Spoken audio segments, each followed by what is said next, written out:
প্রত্যেক দিন আপনাদের সামনে বেড়ালের খারাপ ভিডিও তুলে ধরার কারণ হচ্ছে হয়তো আপনাদের অনেকের কষ্ট লাগে, এই কষ্টটা মনে লাগুক সেটাই আমি চাই, সেই জন্যই ভিডিওগুলো করি।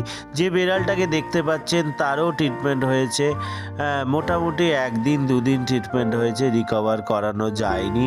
কারণ কেন, অতিরিক্ত ঠান্ডা লেগে যে বেড়ালগুলোর যে সমস্যা হয় সেই সমস্যার কারণে কিন্তু অকালেই এরা চলে যাচ্ছে। তো আপনাদের বলবো, আর যে বেড়ালটা ট্রিটমেন্ট হচ্ছে এর কিন্তু ভ্যাকসিন করা ছিল না।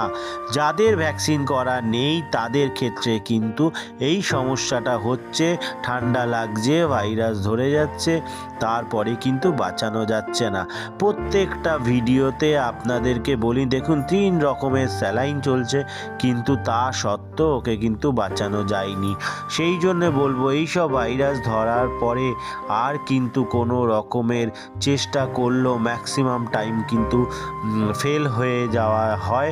তো সেই জন্য বলবো, দেখুন এই বেড়ালটা কত সুন্দর বড় বেড়াল, কিন্তু ওকে বাঁচানো গেল না। সেই জন্য বলবো ভিডিওটা শেয়ার করুন, আর আপনার বাড়ির বেড়ালদের ভ্যাকসিন করান, পাশাপাশি বন্ধুদেরকে বলুন ভ্যাকসিন করানোর জন্যে। পরের বছর কিন্তু আর এই সমস্যা হবে না। সবাই ভালো থাকবেন, সুস্থ থাকবেন। Uncut real video. ধন্যবাদ।